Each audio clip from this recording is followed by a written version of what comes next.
Chair, RB.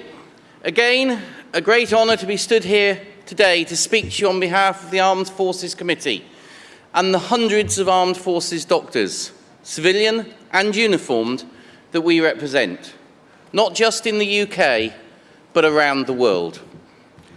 Later this summer, we'll see the Defence Medical Rehabilitation Centre at Headley Court close, the facility being relocated to Loughborough.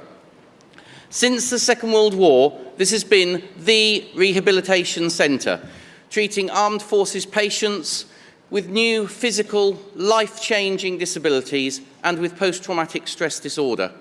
And we as a committee would like to pay thanks on your behalf and pay tribute to all the staff that have worked at Headley Court supporting these patients.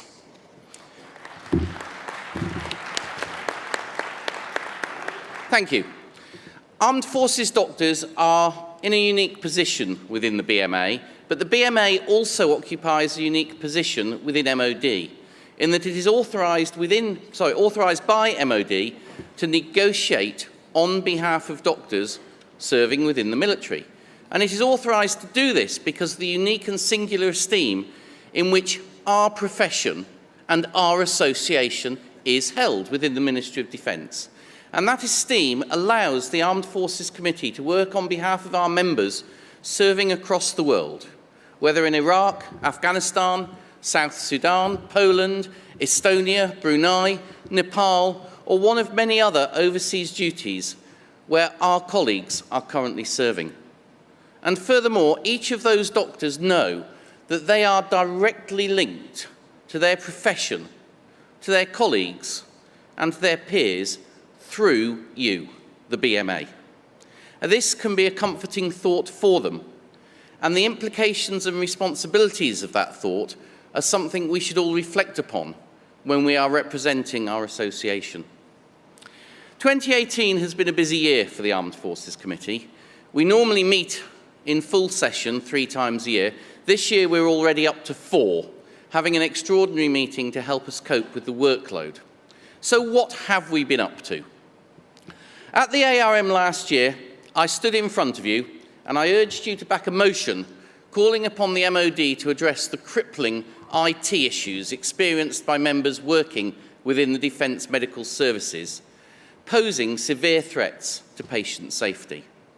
As mandated by this meeting last year, we have had multiple meetings with the Surgeon General and the Acting Surgeon General raising this issue. So a year later, what have we achieved? Nothing. No, seriously, nothing. The Surgeon General and his office have not taken the concerns of our members seriously and have referred to them as anecdotal.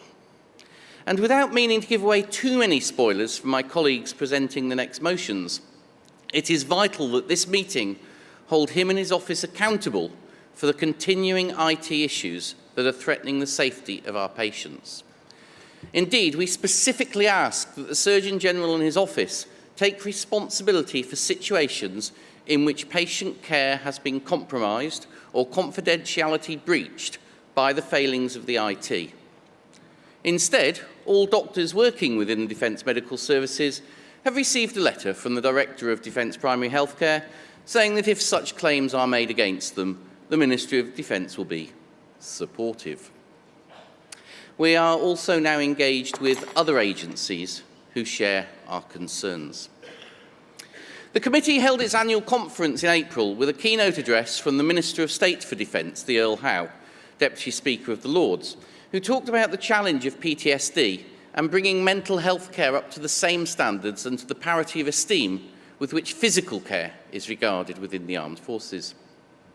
Other topics for the day included medical operations around the globe, the changing context of deployment, and research and funding within the Defence Medical Services, as well as a presentation on working within the United Nations environment.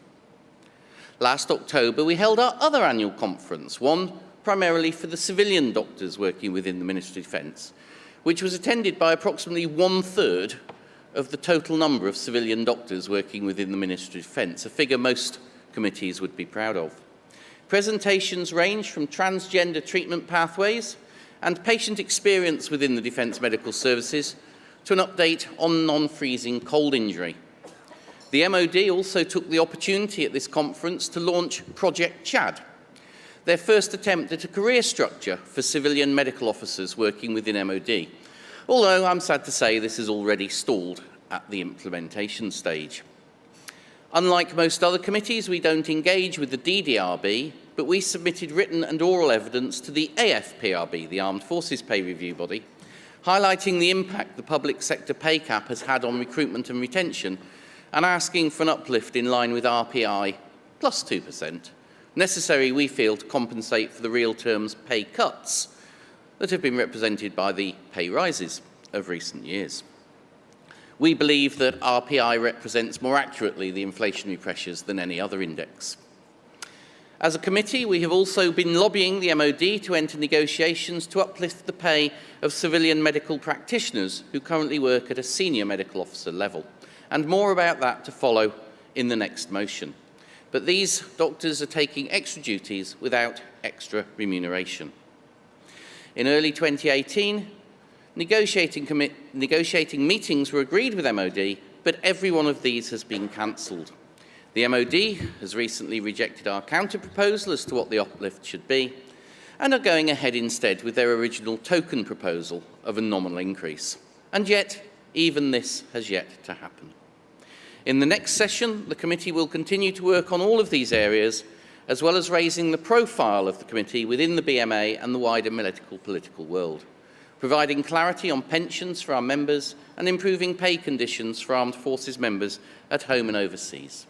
Before I close, Chair, I must mention Surgeon Commander Brendan McKeating, whom you will see shortly, who was awarded the Association Medal last night. And in the way that is both traditional and proper, I must thank our Secretariat. We have had a bit of a churn this year, but I thank those who have served the Armed Forces Committee, Jackie and Michelle and Jonathan and Hope and Kevin and indeed now Catherine. And mercifully, finally, Chair, I stress that the Armed Forces Committee very much values the support of the wider association in taking our work forward, and welcomes the association's strongly held principle that no matter how esoteric and singular a group of doctors may be, they will always find support and representation within the BMA. RB, I move.